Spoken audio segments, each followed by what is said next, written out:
Let's get this kicked off. I'm Dylan. I'm going to be your host for this. I am head of partnerships for RevOps Co-op. Today, we're going to be going through a topic discussion of funnel fiascos, what not to do, and how to fix it. And luckily, we have an amazing panel today that is going to go through everything for you. So the way that today is going to work is I'm going to kick it off to the panel here in a little bit. They're going to talk through exactly the breakdown of our topic today, funnel fiascos, what not to do, and how to fix it. After that, we are going to go into two separate breakout rooms. All right, now this is going to be the two rooms are broken up into room one, which is going to be you have never set up a funnel reporting before, or you're working on your first attempt. Room two is going to be you have set up funnel reporting before, but you need help or setting benchmarks for that. And then when we have about 3 to 5 minutes left, I'm going to give everybody a warning, and then I'm going to bring everybody back to the main room. We're going to close out, and we're going to close the event out after that. All right. And as this is going along, I'll be in the chat, kind of active. If you have any questions, please let me know. And always feel free to ask any questions during any of the event in the chat, and I will bring them up to the panel as fit, or make sure that they get answered. Now, if we could just go ahead and jump right into the panel, have everybody introduce themselves. If you want to go from top to bottom as I see it, Charlie, I know you're on my screen first. You want to go ahead? Sure. Hi, everyone. I'm Charlie Saunders. I've been in marketing and RevOps roles for about 12 years now. The last 8, I've been the co-founder of CS2 Marketing. We're a team of marketing and revenue ops consultants that builds revenue growth architecture for growth stage B2B SaaS companies. Built a lot of funnels over the years, so excited to talk about this with you all. Awesome. And then next, I got Camela, if you want to go ahead. Hey, folks. I'm Camela, VP of Marketing at CaliberMind, longtime member of the RevOps Co-op. I was in revenue operations for about 15 years before switching over to marketing, and most of that time in RevOps was focused on funnels. Awesome. Thanks, Camela. And then Nick, if you want to go ahead and kick it off. Yeah, sure. Nick Zangre. I run our revenue operations team and customer success at CaliberMind. Almost 20 years in the industry, working on marketing automation, funnels, measurement, and then running revenue operations teams as well. So excited to dive into the topic today. Awesome. Thanks. And then last, we got mobile Brooke. Brooke, you want to go ahead and introduce yourself? Hi, everyone. Good afternoon. I am Brooke Bartos. I'm the Director of Marketing Operations and Analytics for Invoice Cloud, an Engage Smart company. I previously spent a number of years in MarTech consulting for B2B SaaS organizations before moving back in-house, but have spent much of the last 10 years focused on marketing automation, operations, and funnel management. So very excited to be here today. Awesome. Thank you, Brooke. Now, there's one last thing from me before I shut up and let you guys get right into it. I'm going to do a quick community plug. All right, in the chat here shortly, I'm going to drop the link to go ahead and sign up. I know people come from all over. We have a lot of marketing aspects coming in. So if you're not part of the community in Slack, which is now over 6,000 people strong, coming up on 7,000 here shortly, it is everything focused on revenue operations. You grab on that link, go ahead and join us, and we look forward to seeing you on more of these. Now, hey, panel, I'm going to kick it off to you guys. Go ahead and kick it off. Camela, if you want to take the lead. Sure. Wonderful. So we are going to, in our main group, be discussing some of the common funnel fiascos we have seen throughout our careers, so you can avoid what we have encountered ourselves.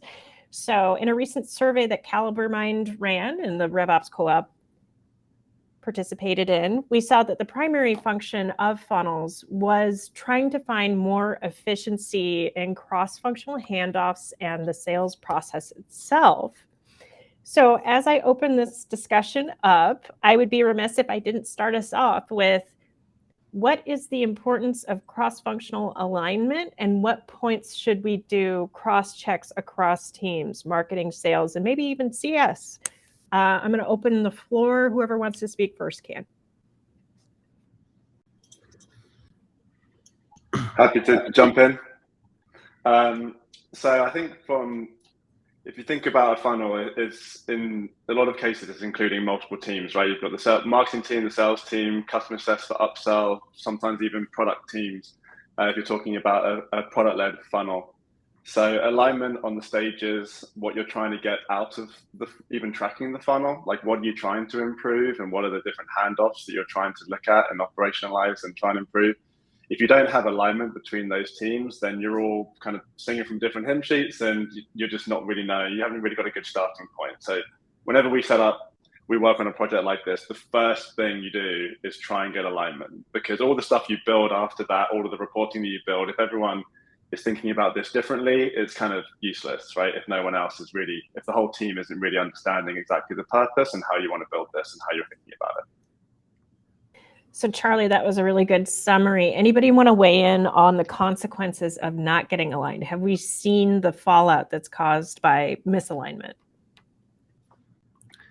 Yeah, for sure. I mean, well, on the measurement side, not to sound trite, but garbage in, garbage out. And so if people are tracking things differently or not updating and following the processes, then it's going to be extremely hard to measure, obviously. And kind of to piggyback on that, on Charlie's point, it used to be just sales and marketing alignment, but these days it's also customer success and product teams, as we see more product-led growth funnels and upsell, cross-sell funnels as well. So the fallout is, bad measurement, kind of arguing every time you have to create a board deck every quarter, and then misinformed decisions based on bad data. I think some of the struggle too, from what I've seen, is that marketing and sales tend to think of the world a little bit differently, and their funnels look different a lot of the time. So sales is going through pipeline analysis that's all inclusive, and marketing is hyper-focused on what they've sourced. Brooke, have you seen that? Do you want to expand on the impacts of having those two different worldviews? Yeah, I mean, certainly it's a challenge. It's a challenge even more so when you add in that sales is focusing on accounts and opportunities. Marketing is looking at leads and a lead funnel. Speaking the same language is certainly a challenge. It's a challenge that I've seen in-house. It's a challenge I've seen in consulting. It becomes even more of a challenge as you start to add in additional technologies that have their own specific funnel definitions or stages built in by default that may not align with stages assigned in your organization. So those can all lead to some miscommunication and definitely some challenges. Yeah, I see some great comments in the chat as well. We didn't really touch on it. Without that type of sponsorship, then your project is going to fail. So great points there. And then in intra-team alignment as well. So I see the comment around SDRs and AEs. When that handoff process occurs, that could be a funnel transition stage. So it's really important that SDRs are all routing leads and setting meetings the same way, so that when the AEs pick it up and create an opportunity, it's tracked consistently. And some of the, go ahead. No, go for it. I was going to say, and on that alignment piece, right, like even getting into some of the specifics or details, right, with that handoff, right, a lot of times the marketing team might go and try and build funnel tracking and kind of build this process themselves in a silo, but they're so reliant on sales to do the right thing, right? Like SDR, working the leads properly, updating fields, creating activities in Salesforce, that kind of stuff. And then even that handoff to sales process, where even the opportunity creation method is the right way of creating the opportunity, because that's generally the next stage in the funnel. And if sales is going rogue and creating opportunities in the wrong way, then you see the funnel end there, and then kind of a new one starts at opportunity, and now you've kind of got a disconnected funnel. And that whole process hasn't been tracked end to end, all the way from lead to revenue. So that's one of the big kind of fallouts. And then you're seeing kind of that conversion rate go down, but really that did end up in revenue, but you haven't enabled your sales team, you haven't got them aligned on what the process should be. So we had a question submitted, ADR to AE. Where do you all think ADRs or inside sales reps should sit? I'm going to take a stab at it that's going to be a little controversial, and then I'll let other people weigh in. I think it depends on the size of your company and who has the most time, because that inside sales team, they're usually new to their career. They need a lot of management and oversight. As the organization matures, there are a lot of benefits to having it sit under marketing, primarily getting instant time, real-time feedback on whether or not your messaging is resonating and you're moving in the right direction there. So having people on the phone or interacting with people over email and getting that feedback right away that something's not working and you need to tweak it is so much better than drawing the line between sales and marketing and sending it off into the ether and never having a process to come back around and fix those things. I'm going to let the other folks weigh in because they may not agree.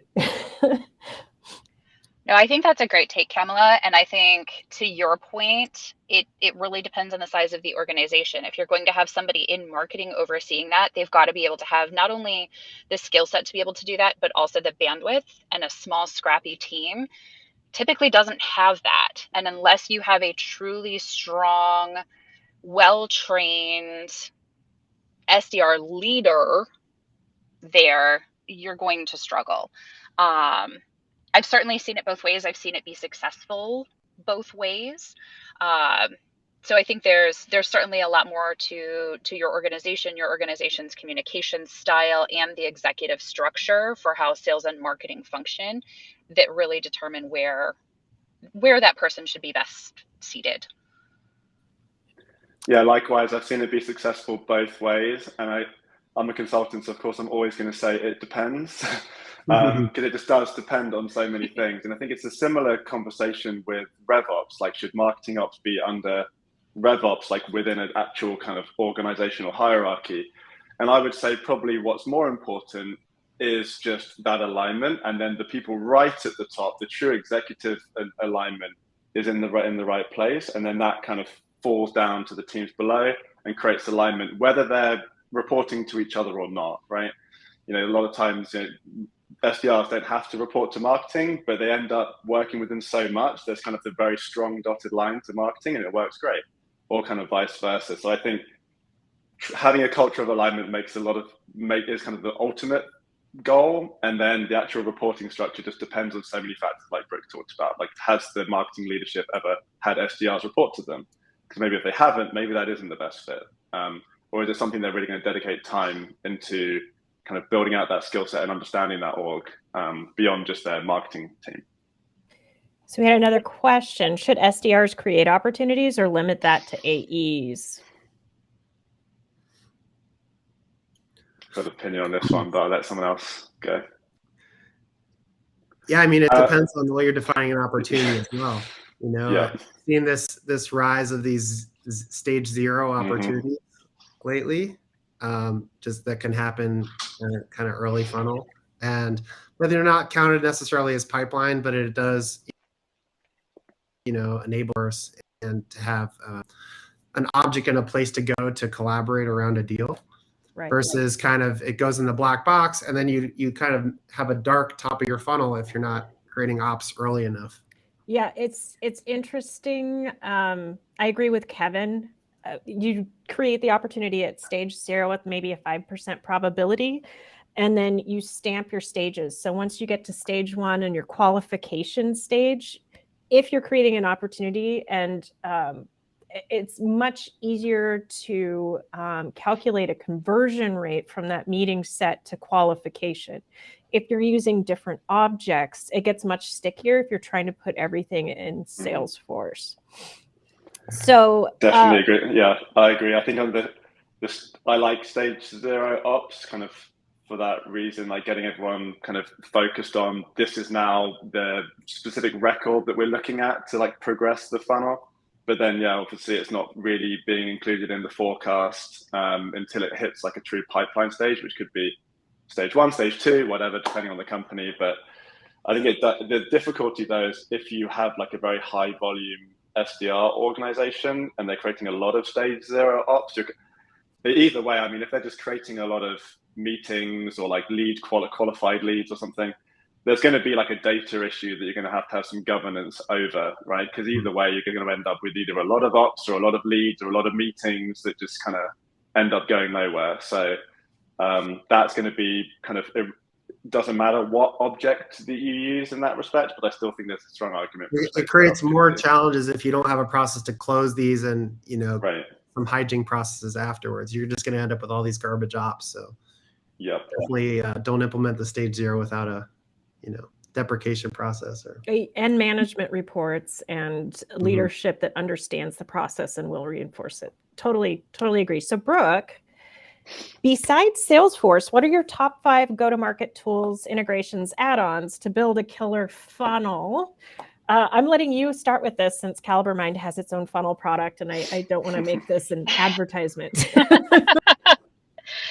Fair enough. I think certainly industry and company size have a lot to do with this, but I think one of my favorite things to incorporate is an ABM tool that has some of the insights into, say, Bombora intent information paired with advertising information for targeting and actually going out and starting to build in that top of funnel, sort of that attract stage.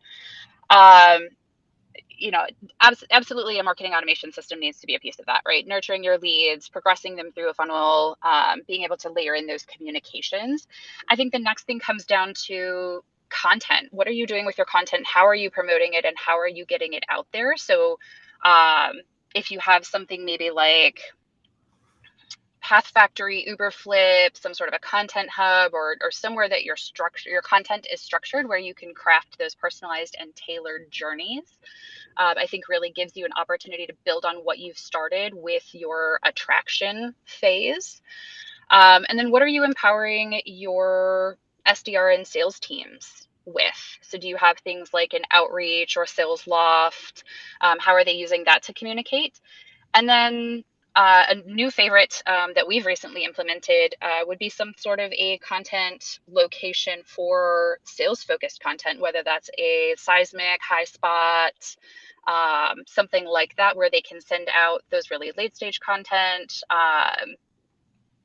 contracts, that sort of thing, and be able to get some of those analytics back as they get really deep into that funnel and seeing if they're getting the engagement they want.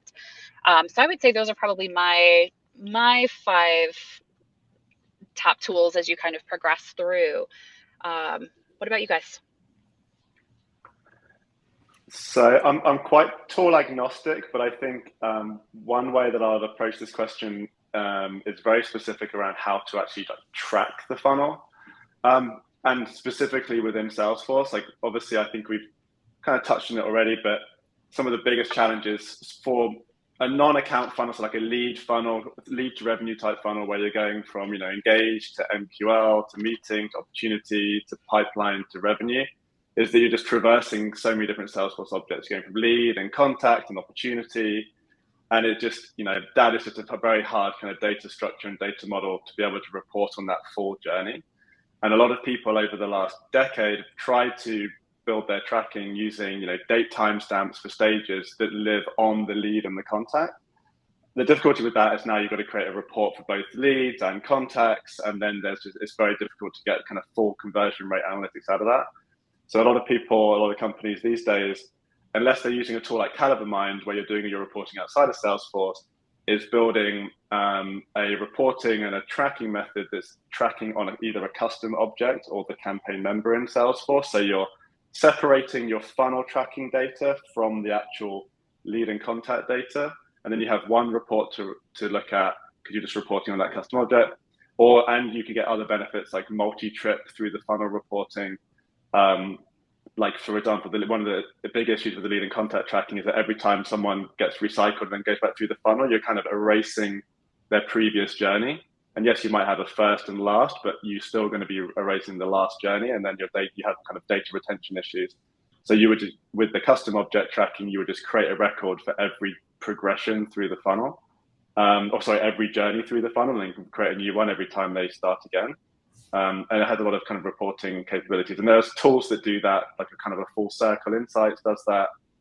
Or you can build it custom in Salesforce. It's challenging to build it, but the resulting reporting is quite nice once you break out of the lead and contact tracking. Right. And I think there's 2 realities we have to keep in mind. One is that even if we're selling to businesses, we're still interacting with people. So we do need to elevate individual hand raises and make sure that sales is aware of who's interacting with the account. We did have a question about what about attribution. So we use CaliberMind we have the individual funnel pieces and the opportunities. It's the standard split across objects thing. CaliberMind we use to unify all that information at the account level. and then do an account-based journey there. And what that does is it reduces some of the duplication that you'll see with the multiple persons being recognized as an MQL and those things. So being able to look at percent of targeted accounts engaged or percent of targeted accounts that have progressed to a qualification stage is really useful. So I do want to go back to a question that was asked that we haven't addressed yet. Do we prioritize the average sales price and getting that trending up over time? Or are we looking at conversion rates at different parts of the funnel? If it's both, why? I'm going to open that to the floor in general. Well, I'll start with piggyback point. So I think Charlie's spot on. This is all not going to work unless you have some type of backbone that has the whole timeline across objects. That could be in Salesforce, a data warehouse, a CDP, etc. So that's step one, is make everything apples to apples, whether it's a lead, a contact, an op, a stage change. And then one of the tools I think was missed that helps with this question is data enrichment. So having data enrichment tools, first of all, you could enrich anonymous visitors at the top of the funnel and get more visibility into early funnel journeys. And then when you're in middle stages, such as MQL, without enrichment and knowing what account they're actually coming in from, what's their technographics, firmographics, demographics, you're not going to be able to gauge, is it actually a qualified record, qualified account, qualified lead? So data enrichment is critical. And then based on that data enrichment and things like company size, technology they have, then you can better actually inform your average sale price on the account. I've seen a lot of customers I've worked with tier their accounts into different buckets. So maybe a growth segment with an average sale price of X and an enterprise segment with an average sale price of Y. Maybe it's two funnels, maybe not, but you can't actually tune your average sale price if you don't know what are they capable of buying. In other words, so I think that's critical. And then you could, once you have those funnels split out, then you could focus on conversion rates. But if you don't know who's in the funnel, you're not going to be able to improve sales price or conversion rates. Yeah, I'd say it's a challenging question to answer which one is most important. I think they're both important. I would say, depending on who's listening here, you might have more ability to influence one more than the other. Like a typical RevOps, marketing ops person, you might have a more easier time trying to impact conversion rates because there's probably just like simple process things that could be better, sales could be better enabled, or you could start looking at conversion rates by different marketing programs and channels and start investing more in those, and that could improve your conversion rates. In terms of the actual sales price, that is so dependent on like the salesperson trying to build the best deal for the company they're trying to sell to, and all of these kind of things that may be a little bit more out of your control. But I agree with Nick in terms of the ultimate thing is being able to actually track all of this, so you can improve it, right? If you don't have a basis for like what is your average sales price by segment, or what is the conversion rate through the funnel by segment or by other variables, then you're going to be lost really in how you even can improve this. So like getting that benchmark for yourself and then trying to figure out how to improve them is important. I don't think either really have an argument for being the most important. And I'm going to have a really marketing leader-ish bent on this that I'm going to throw into the ring as well. It really depends on the brand, because there are a lot of luxury brands that build their client base based on exclusive access to a high-end product, and that's what they do. However, if you're looking at the majority of your opportunities and your customer set is within an average sales price, it's not at the very top of the range, and your total addressable market fits primarily within that moderate average sales price, the answer may be, hey, we have more people to go after who can pay this amount. We can grow our company really well that way. Let's do it. So I think it really depends on your total addressable market, your ICP, and a few other things as well. So yeah, super marketing nerd. And the brand positioning, are you going premium Yeah. approach, fewer customers, or do you want a volume play? Exactly. Ford, Ferrari, pick one. Okay, so Brooke, how would you manage a funnel journey if there are multiple opportunities open simultaneously? So we're talking about different business lines, different buyer groups. I struggle with this one myself, so I'm really curious to hear your perspective. Yeah, this is something that we also struggle with because we do actually have multiple product lines, multiple add-ons that individuals can choose from. And so it may be that there was an existing primary opportunity and then an add-on opportunity was added later. So the way we manage ours is we actually have what is the primary opportunity in a way, and then the rest have a category that are add-ons or additional product lines. There's a flag that we use on that. And so when we do a lot of our funnel journey reporting, we actually start with a focus on the initial opportunity. And then for some of the other add-ons that we do have, we may look at those a little bit separately and give them a little bit of a different lens. They go through the same opportunity stages, but we do exclude them from a lot of our primary reporting just because we know that it started with one source opportunity and then the rest are considered add-ons, even though they may be open simultaneously, or they may come in at different periods. It may be somebody that's been an existing customer for a year or two that comes in and adds on that new product. So those life cycles are very, very different for us. But I'd be curious, if anybody else is doing a multi-product line type a little bit differently. Yeah, there's this concept of cool off as well that we've implemented recently because reps' behavior can be erratic. And so say you have a late stage journey in your funnel and a rep kind of creates a dummy op, or they make a mistake and they close it. You don't want to prematurely end that journey if then they create an op, a day later. So there is some considerations there. Some of these multi-product journeys are actually the same journey. So there's some disambiguity that has to happen. But I definitely have seen the rise of split funnels by product as well, especially in cross-selling. A lot of use cases around cross-selling these days, once COVID hit and the economy gets scary, everybody turns attention to their customer base and how they can grow that customer base. So you can begin new cross-sell funnels that way. And same with new business as well. It's possible that it's two funnels, journeys, two different parts of the world or two different parts of two different products. So you just have to have the rules to differentiate everything. Yeah, definitely. I think often if it's a product line thing, you can sometimes even combine that in the same opportunity, right? As different product lines within that opportunity.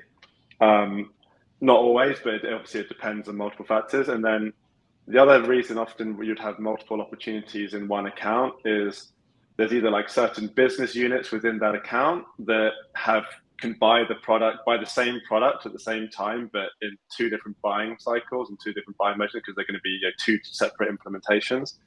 Or even maybe like regional buying units, team buying units, HR's buying it, and then marketing buying it. So such a massive enterprise. And a lot of our clients, it often ends up turning into more of like an account hierarchy question. So then you might have your ultimate parent account, and then the different business units would be child accounts under that account. And then they would actually in that case, they would actually still have one opportunity related to each account. Not all the time, but then, sometimes, because now you've got an account hierarchy you need to maintain, which is quite difficult. A lot of data governance you need to do around that. So that is an option though, if it is truly, two different kind of teams, units, subsidiaries that are buying maybe the same product at the same time. Or location, it's if you sell to SMBs, you're likely going to have one funnel per account. But if I've seen the sales forces where there's 3 levels in the hierarchy, and then each location or site has its own funnel journey. We have a France funnel and a US funnel for the same company. Yeah. So speaking of multiple funnels, in our recent survey, the one thing that I found so interesting is that we couldn't get agreement on a single best practice funnel. I think B2B hasn't landed on the perfect situation. And I know most all of us actually come from a consulting background where we will always say it depends when it comes to which funnel we should use. But let's talk about implementing something like Flywheel or Bowtie where there's multiple aspects. Nick, I'm going to kick this one to you because we've had an interesting discussion on this.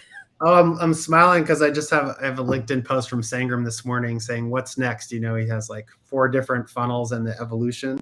You go from the demand, here's the funnel, to the flip funnel, and the flywheel. I think everything you can define as a funnel, whether it's a flywheel, there's still conversion stages, and when you start the flywheel over, that could be a different funnel. I've seen this infinity sign process now, which is also basically just little funnels just with a different visual. So I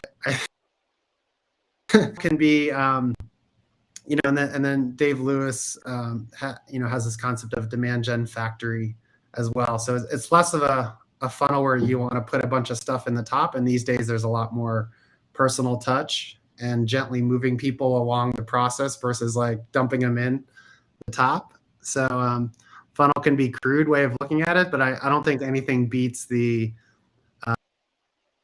exportability of just conversion rates between stages. Regardless of the visual, it's still a funnel with stages and conversion rates. So that's 100% agree. Yeah, I mean, it's however you want to draw a diagram about it. It's like stages. They all have particular definitions of the stage, and then you're moving through a process, right? And I saw kind of your post just there in the chat about capturing cross-functional team handoffs, right? Like that is one stage, and you just want to have clear definitions of what that means. And then if you're automating the tracking of that, like what is the trigger to essentially set the date stamp? So you've logged when that person or account has hit that stage in the funnel. So yeah, it's all about just defining the stages that are important to your business, whether that's a product funnel, account funnel, a demand funnel, a flywheel, what doesn't matter. Like you still need to get that alignment, define the stages, define them well and document them, and then make sure that you're building your tracking in a way that's going to give you the reporting that you want at the end. Yeah. Go ahead. Being cognizant of time, Dylan, I think we need to break out. Yes, we can go ahead and do that. Okay. Sorry, Nick. Okay, so I'm going to move everybody into the rooms here. You're going to have 2 options to choose from. Go ahead and pick one of those options. We'll see you go on there shortly.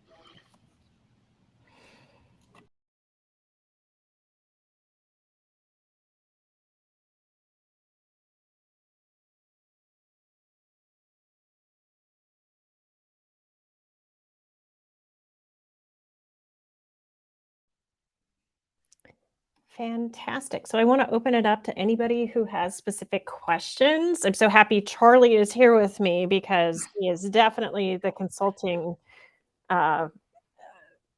expert. No pressure. I can't.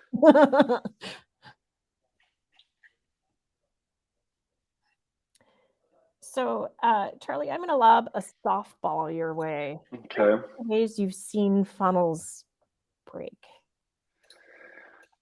So I think to interpret that question, we're talking about kind of it was working at some point and now it's broken, right? So like the problem is it's rare, I think, sometimes to ever get a funnel perfectly working. I think what we're trying to do is pretty complicated, like we've just been talking about, traversing multiple objects in Salesforce. You've got a dozen tools in your stack that are kind of either adding data into the funnel, moving people through the funnel, reporting on it, etc. But one of the things that I think is important really to keep in mind is what I sometimes call like process drift, where, okay, you've implemented your tracking, you've enabled the team, and you've got, your way of tracking this funnel and then how it's been operationalized between the teams. But then over time, what you see is new people join, new leadership joins, things get kind of, these micro decisions get made that are very specific. And then what is actually happening in the systems, especially when it comes down to like sales process, starts to not be what needs to happen to track the funnel properly. So then you start to have this kind of rogue data, and then just your funnel is, your reporting, just looks like it's getting worse, but it's really, sales not following the process. Like an example is just like, they're just going to create opportunities from the account page and just creating the opportunities, not tying it back to, a lead or a contact or anything like that. Just things like that end up really hampering the ability to have good data. Or saying into the room, I want to start gating qualified leads by ICP. That doesn't actually happen until somebody goes into the system and changes it. Mm-hmm. So one of the first things I always do when I start at an organization is understand how they intend to set up the funnel, and then validate whether or not that's actually how it functions. I can't tell you how many organizations I've consulted for that had contact us forms that just never made it into any system. Yeah. It happens.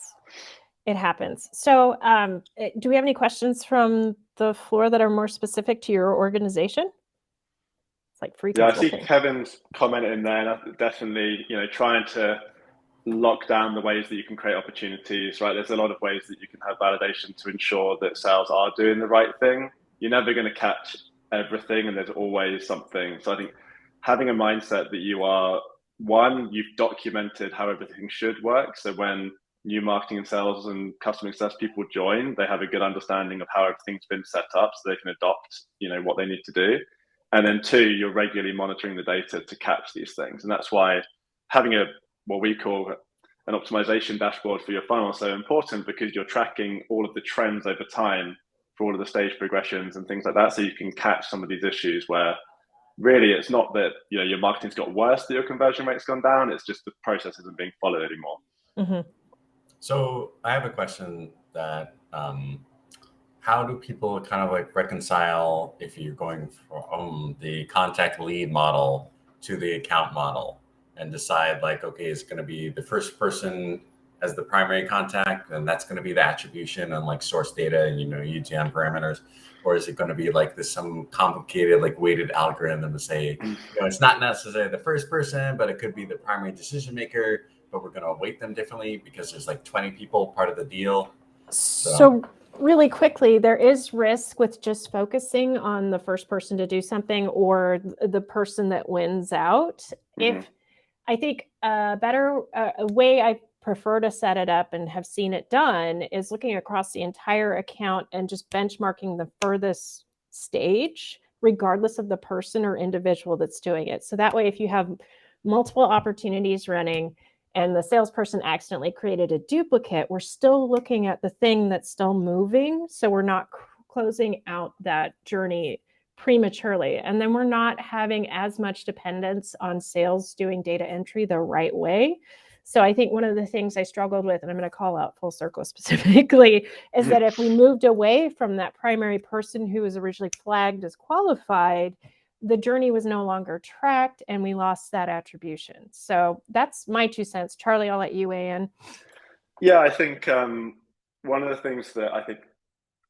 mistakes I see some companies make is moving to, they want to do ABM and they want to track an account funnel, and they kind of forget that they also need to track this person funnel. And I think that regardless of how you move through account stages, there's just so many ways you could do that. There's even like tools like 6 Sense that kind of just do it for you.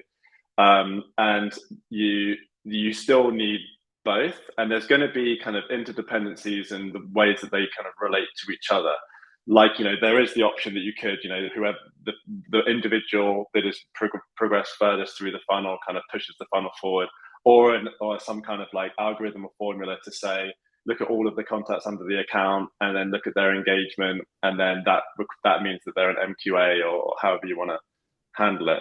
But I think you need to think about how both are being operationalized kind of independently, but then also how both are being operationalized between, like, kind of related to each other, and not just go all in on one or the other, because like was brought up on the call just before this, or in the room just before this, things like demo requests, contact us, we're still going to need to track that at an individual level. Like, how quickly was that person followed up with? Did that progress to an opportunity? And yes, that whole process needs to be really kind of reported on so you can improve it and optimize it. But then the account funnel, again, you're using that to improve what you're doing at the account perspective, and you would need to be able to track that kind of separately, but then it is obviously related to the person funnel too. So 2 funnels. Yeah, I mean, actually, that's where I've landed myself. Like, I don't know a salesperson who doesn't want to know about a contact us or demo request. I mean, we still need to flag those, but at the account level, it's kind of, we need that as a business, but not necessarily, that doesn't exactly adhere to the sales process and marketing process. Right. And I think that what's making it even more complicated now is PLG. Yeah. So all these companies that have been doing like inbound, like focusing on their demand gen, and yet that's more of like the person funnel, right? And then ABM over the last several years has gathered a lot of steam. So now we want to see from an account perspective, you know, conversion rates and velocity for accounts through the funnel. But now there's this product funnel, which is kind of related to like a person, but it also could be an account, depending on like if someone's set, like if you've got a true self-serve and it's actually not even an account, it's an instance of your product that you have multiple instances of that product within one account. And then you're looking at each of these essentially go-to-market motions have different metrics that you're trying to track, right? And that each metric that you're trying to track determines what the stages to be for each go-to-market motion. So for an account funnel, you're looking at maybe like free trial to like paid user and that kind of process. And you might have a concept of a PQL, which is, you know, maybe the definition of PQL is different, obviously, than your MQL definition. So now, and yeah, I see Elizabeth's comment requires more alignment as well. Yes, because the demand funnel is like a sales and SDR marketing thing. Then the account funnel is even more so, and bringing in maybe CS for some upsell. But now product PLG, you're working with the engineering team, your product team, your data team. Like it's really completely cross-function across every team at your company, and you need alignment across everyone on what these stages are. And trying to integrate product data into your go-to-market systems, like your CRM, is pretty difficult. So yeah, a lot of complexity. This is a hard problem. So if you're struggling, it's normal. And a lot of it is a function of how our tools are structured. So marketing automation, we think of things as people. The leading vendor out there really doesn't have an account object out of the box. And then we move over to opportunities and how sales think of things, which is buyer committee and a lot more account centric. So if this seems hard, it's because it is, and it requires a lot of executive and leadership alignment. And that's also hard to get. Any other questions? Let's see. I had a quick question I didn't put in the chat. That last one, yeah. So go ahead. Me. Okay.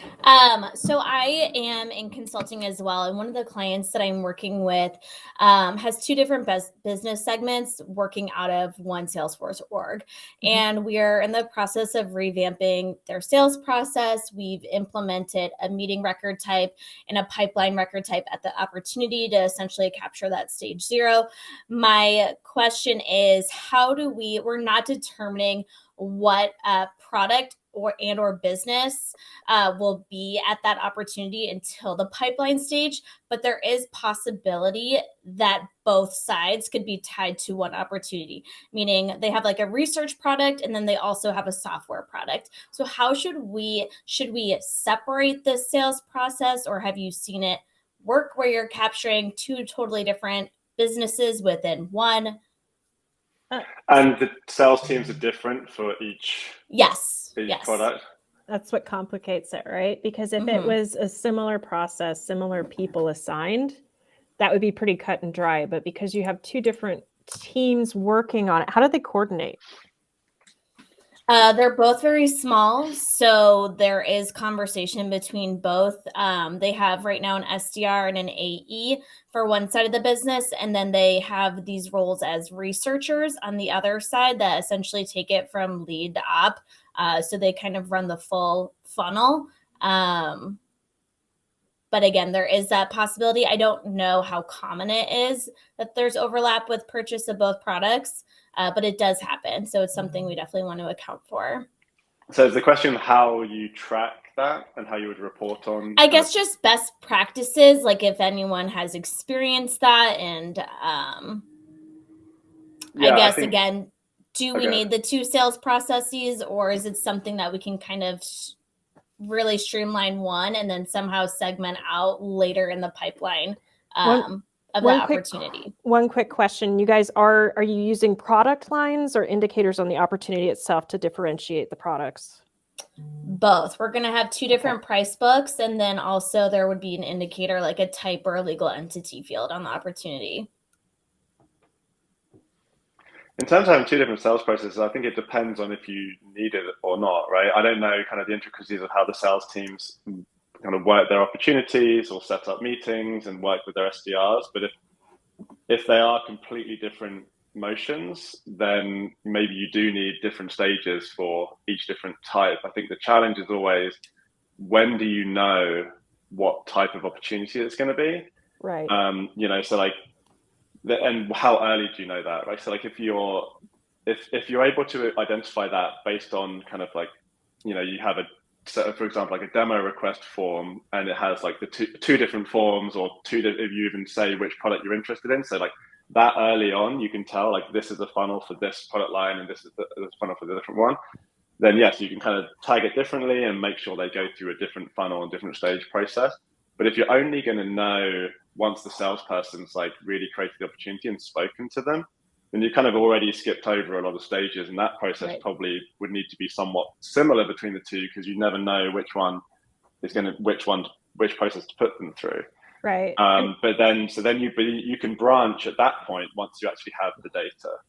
Well, and I also go back to the human process, right? So if there's 2 sales teams involved, but one is going to act as point or the quarterback on the deal, and they're the ones who are interfacing primarily, presenting the contracts, it may make sense to keep it consolidated.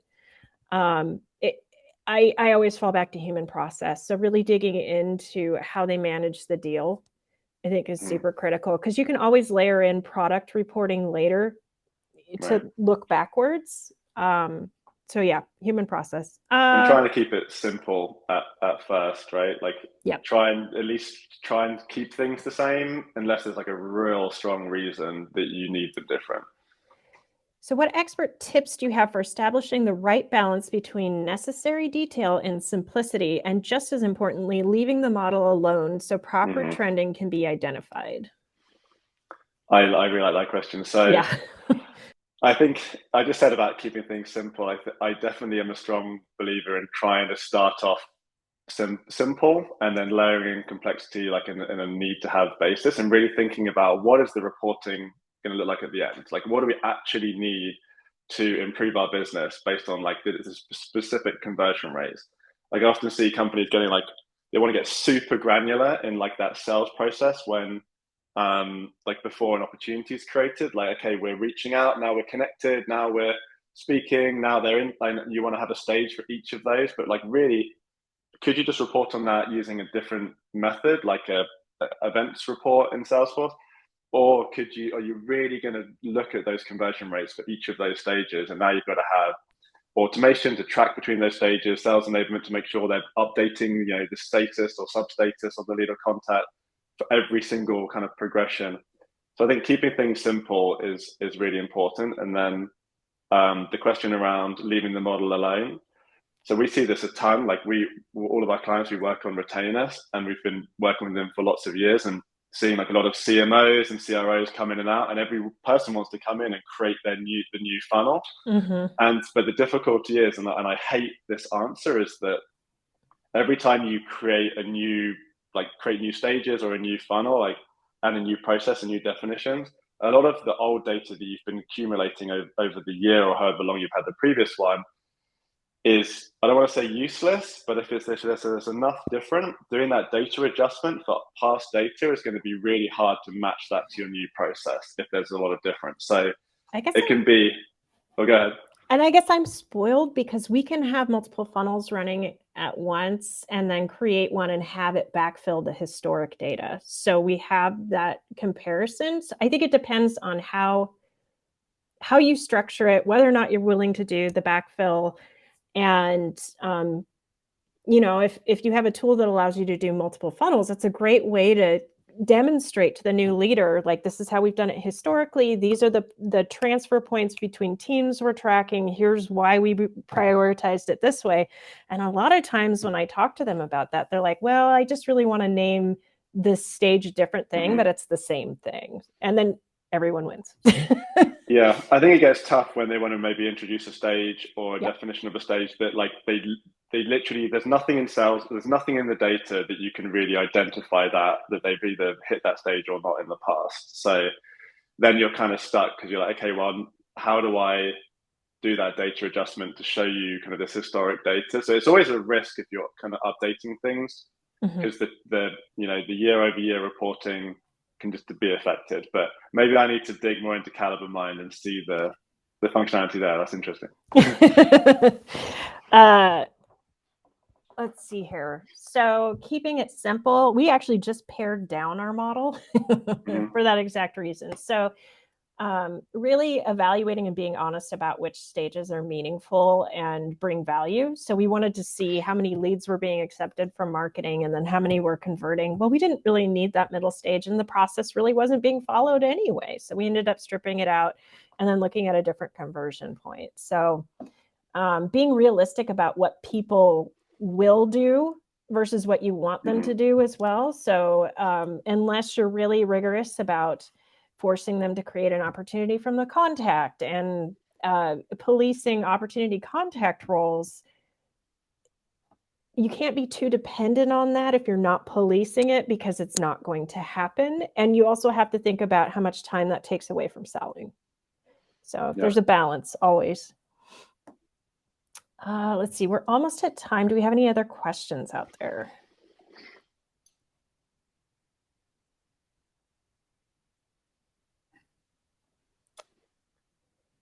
Seeing a lot of great conversation around Slack automation. That's cool. Yeah, I'm a fan of Troops and Rattle. I see some people talking about them there. Yeah, anything you can do to make sales life easier of all the things that you're asking them to do. Always a fan of that, because you kind of have to default that they're not going to do what you want them to do unless you make it easy for them.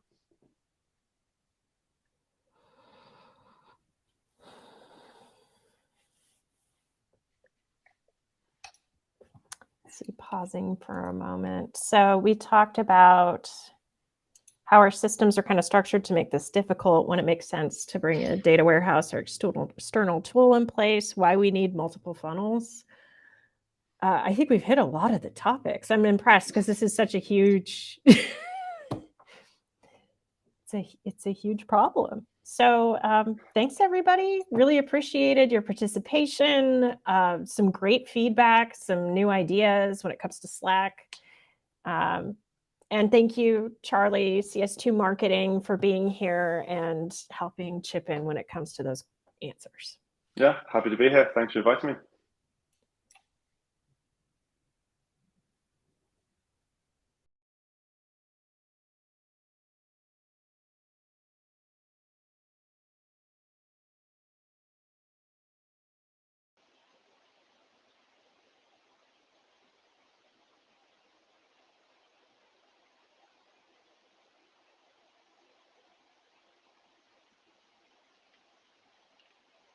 Hello, everyone that's joining this room. Nick, you're on mute. It switched just to mute by default. Hi. There we go. Sure. Yeah, no, good to see everybody's faces and put them to the names. Thanks for all the participation today. So this breakout session is around never built a funnel before or implementing a funnel. So I thought I would just plant some seeds around maybe some people, process, and technology. And then, Brooke and I would love to hear some of your case studies and questions around challenges you're encountering or gotchas you're hitting, and weigh in on them. So, I think couching your funnel in people, process, and technology is always a good way to start. Alignment. So what are all the teams that touch the customer during the part of the journey you're tracking. So it could be sales and marketing, or if it's a late stage funnel, customer success or enablement.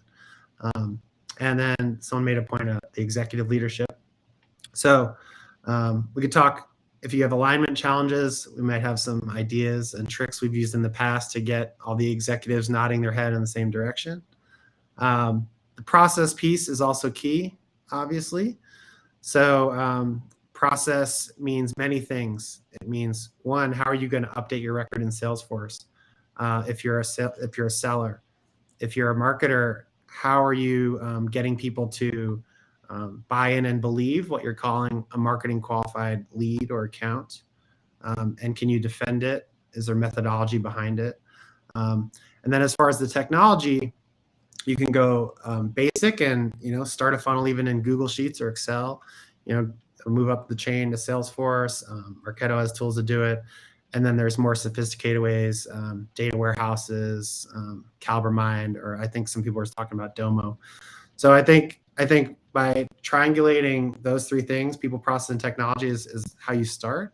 But I'd love to hear from the team or the room, some challenges or questions you've encountered.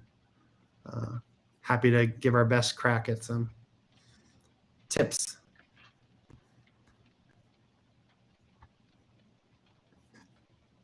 This is the time when we're waiting for someone to step up and put themselves out there. It's always crickets at the beginning.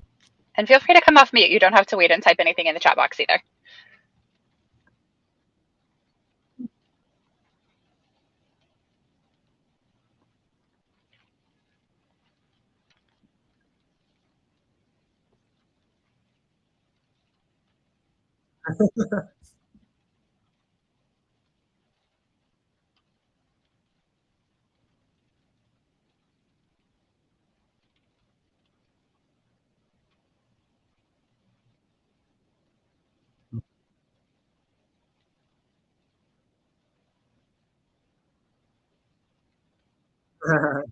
Lead source or something like that, right?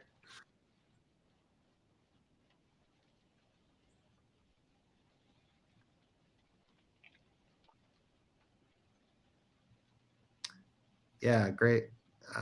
Brooke, do you want to take that one first? I might be a little biased on this one. Yeah, happy to take that one. So in the past, when I have worked with smaller organizations who were not ready to take the full-blown steps into attribution just yet, in terms of like a multi-touch attribution, we did start a lot with, like you mentioned, a first touch and a last touch attribution, where we would stamp different data values as people came through marketing automation systems. So that was kind of our base one, was first touch and last touch. As organizations have moved up, and even as I've moved into different internal roles, once we reach that point where we are ready to move into something a little more full funnel attribution, a multi-touch attribution structure, is where certainly the tools come in. And I think the key to evaluating the tools that you're looking for, first of all, is, what does the rest of your tech stack look like? Thinking of some that come to mind, some of the big names you typically hear are like Visible, which is very dependent on Salesforce and Salesforce opportunities, typically more associated with Marketo. You've got Pardot's own Einstein Analytics. We ultimately made the decision to go with CaliberMind. And so for us, we chose that because we wanted something that would sit outside of all of our systems, regardless of what tools we had. We could hook up any data points and be able to do that. And the conversations for us that were the hardest were around the multi-touch piece, and how do we decide which attribution, whether it's a W model, a flat-based model, or some kind of custom model, how do we attribute to the different values? So we even still internally have sort of a split where we will say, hey, this is what has been attributed to marketing, and also here is what the full opportunity amount is that we're influencing, not just what the marketing influenced portion assigned by the attribution tool is. So we can say, hey, this is the total pipeline that we're touching. Here's the amount that we're assigning to marketing. So we do still have sort of a split reporting in that way because that's the hardest part of alignment is deciding that what many are viewing as the arbitrary, oh, marketing picked this, right? Getting that alignment with sales leadership. So I think that's going to be, regardless of the tools, is setting up those conversations and how do you frame those conversations to get your teams ready to take that step, or for sales to not be afraid that marketing is trying to take credit for their work and their deals that they're touching. So I think those two pieces are kind of what's going to look at, how do you build some sort of an attribution in there, especially with that product-led growth motion and the traditional sales team. Is how do you make sure that they feel like they're, that you're not coming for their money or what they're working for, the things that are important for them. Yeah, I'm fascinated by this trend of PLG and also the concept and the overlap between funnels and attribution. I helped start an attribution company, but so it might be unpopular saying this, but funnels and attribution aren't necessarily, you could do one without the other. You ultimately want both, but you want to focus on the problem at hand. So, in a Series A, moving to PLG, you probably have some freemium sign-up process. And then once they're in there, it's all about separating out who is a named or strategic account versus an SMB that you just want to let go through and try to automate the swipe, the credit card swipe, if you will. So I think that's really important. I have seen the mistake of customers overdo the PLG, and you get these massive companies sign up for a free trial, but then there's no process to engage them, to ABM, and the proper tactics that enterprise expects in the sales cycle. So I would just caveat it with that. So an attribution project would be, what sales and marketing tactics and campaigns are working at each stage. But a funnel project is kind of a little bit agnostic in that you're just trying to measure the movement between stages with different categories and segments of accounts. But absolutely, you want to eventually do both. But where do you start? I think it's with the people and process, and then you start to evaluate the technology. Great question, though. Thanks for sharing. Anybody else working on starting a funnel and have any war stories they'd like to share?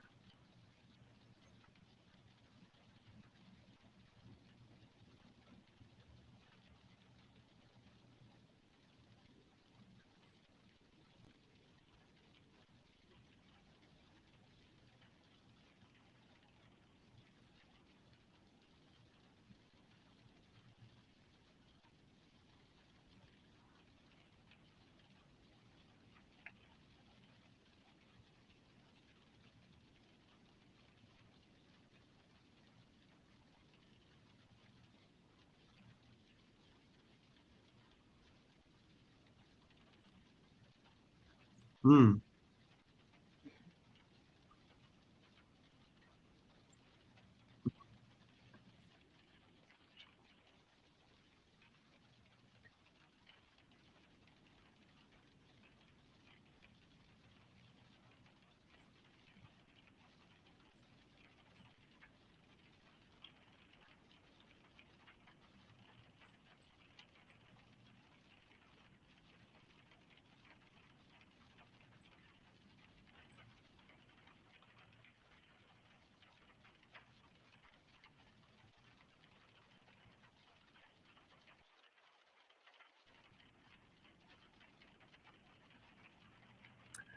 It's a great question.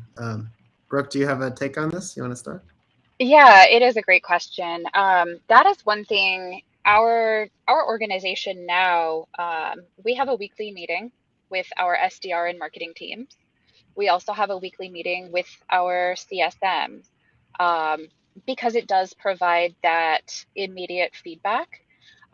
For us, as we've made changes, not only to things like funnel stages, but even as you consider a lead scoring model or account-based scoring model, or some of the things that may tie into how does a person become an MQL. One of the things that we do in those meetings is we actually will have a leads report, and we'll say, hey, these are the people over the past week that hit MQL status. These ones progressed. These ones were disqualified. Why? And we can sit and have that immediate feedback of what's happening, what is marketing doing right, what is marketing doing wrong, or not necessarily wrong, but what could we improve at? And we put our teams right into that immediate feedback. And the same thing with the CSMs. Hey, what are you hearing on the ground? What are you getting day to day? And then we do sit at least once a month in the broader sales meeting that includes all of the AEs and field sales all the way up. What are you hearing? What are you getting? When these people move from the SDR team up, what's happening at that point? And so by being a part of those meetings at a regular cadence, we're able to create that feedback loop. And I think the biggest thing for us too is making sure that our teams know that that is meant to be a trusting and open feedback space. It's not like, hey, if you say, hey, marketing, you're sending me a bunch of crap leads. Okay, great. That's not the best way to approach that. But we're not going to take that personally and say, okay, hey, these are bad leads. Great. What can we do about it? And then we start to build that trust. And that is what's gotten us to where we are, and being able to have a good relationship there and being able to get that feedback is, they know that they can come to us with that feedback. They know we're going to listen to that. And if it's good feedback, we're going to action on it. And we're going to be able to continue to try to add value that way. Nick, what about you? Oh yeah, just record a sound loop. These leads are garbage, and just play it over and over again. Yep. No, I'm just kidding. No, I love the idea of kind of a judgment-free zone and meeting, and that feedback is more qualitative, but you also need some kind of quantitative feedback as well. And so when you think of the first funnel that came out, Serious Decisions, had this SAL stage, sales accepted lead. And the stage probably before that could be marketing qualified lead in most cases. So the very definition of that stage change, and you could do the same thing with PQLs as well, but the very definition of that stage change is thumbs up or thumbs down. Was this a good lead or bad lead? So I would say, at every stage change, if you are going to have a disqualification process, then, a good idea is to have a disqualification reason. So this way, in addition to complement the, the round table feedback qualitative side, then you could aggregate the quantitative side and say, okay, out of the 100 MQLs we generated, 20% were disqualified, and here were the reasons. And by the way, I don't think it's bad to, you don't want to have your MQL definition be too generous. You want to have some type of bar that, some filter where sales isn't calling everything, because then they're going to start to not trust what you're calling as qualified. So feedback, I think, in the very fact of disqualifying it between a stage could be an opportunity to capture feedback as well, I'd say. Yeah.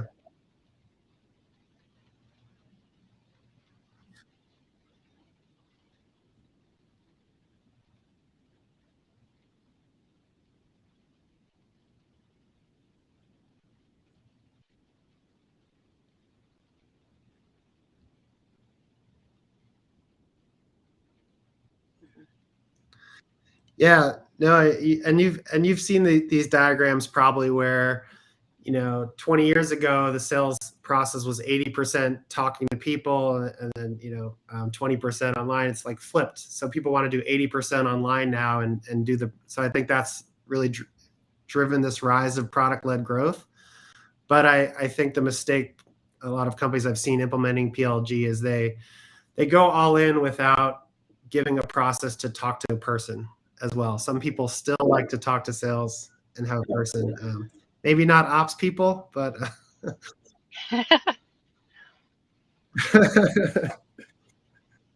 yeah. And same with ABM and demand gen as well. I mean, I know we have folks from Terminus on here as well, and ABM is so critical to the marketing process now, but it really is a hybrid funnel. You only have 100 companies in the world you can sell to, then obviously it's like a pure ABM, but most of the companies, there's going to be some type of PLG hybrid with demand gen, hybrid with ABM and named accounts. So to treat each company appropriately.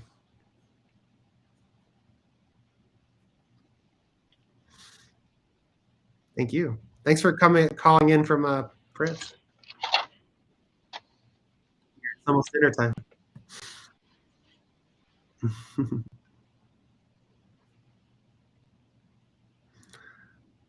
Okay, anyone else?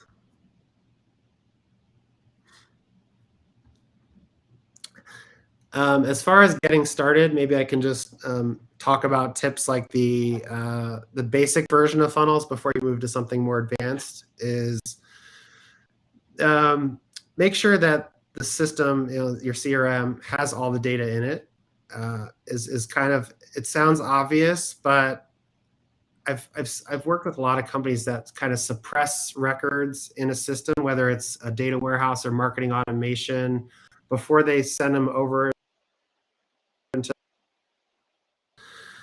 The benefit of sending everything over is that there's all this great system date stamping happening in the CRM.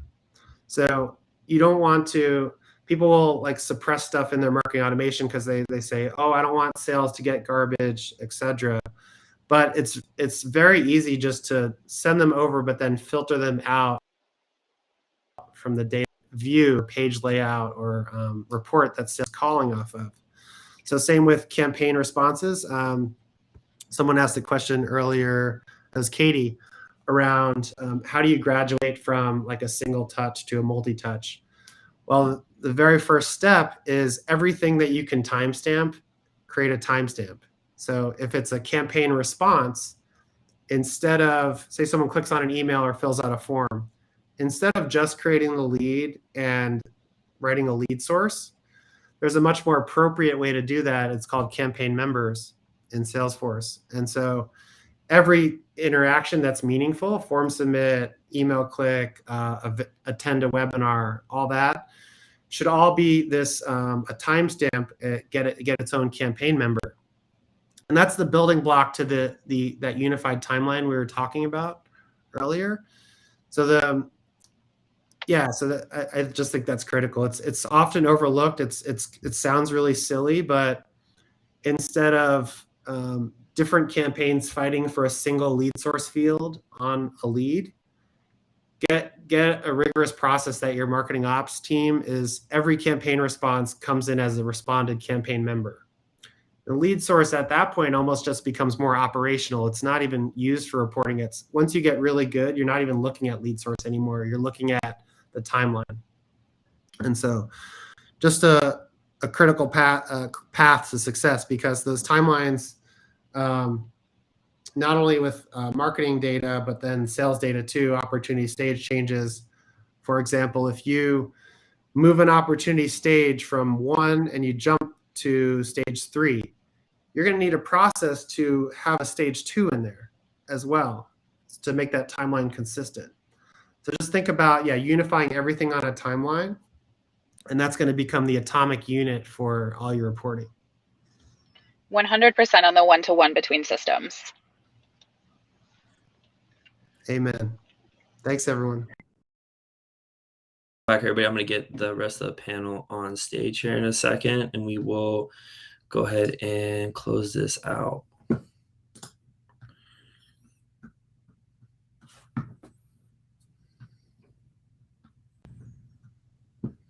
Hey, Camela. All right. There's Nick.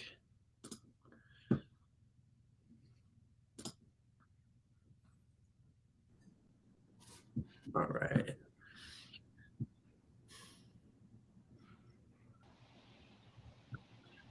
We all had some great conversations. If Camela, you want to go ahead and take it while I get everybody else on stage here and kind of close us out here? Sure. So I think most of us have put our LinkedIn profile in our profile. So if anybody wants to connect with us, ask questions, we are happy to do that. We also have some infographics, best practice guides at CaliberMind.com, and CS2 Marketing has a forward-thinking podcast that is fabulous, and I do recommend you check out. See if Charlie was going to promote anything else. Yeah, I'm trying to get. There it is. All right, there's Charlotte. No, nothing to promote. I think you summed it up great. We've got our podcast and CS2, but just happy to be invited and have this conversation. Is kind of what I talk about all day. Wonderful. Awesome. Well, all right. Well, then we'll again. Last time I put the link in to join the community for the ROC. We hold these conversations all the time. We really appreciate the panel taking the time out to come and talk to us. I hope everybody took some great lessons and can go back in and now actually set up a funnel correctly and not have any issues there. We'd love, again, always, if you have any questions, please continue this in the Slack channel on RevOps Co-op. Reach out to anybody on the panel here. I know everybody here is more than welcoming and able to answer questions after this. And we look forward to seeing you guys on the next event. Yeah, thanks for all your time and participation. Great questions and discussion. Appreciate it. Awesome. Absolutely. Thank you so much, everyone. Don't hesitate to reach out. See y'all.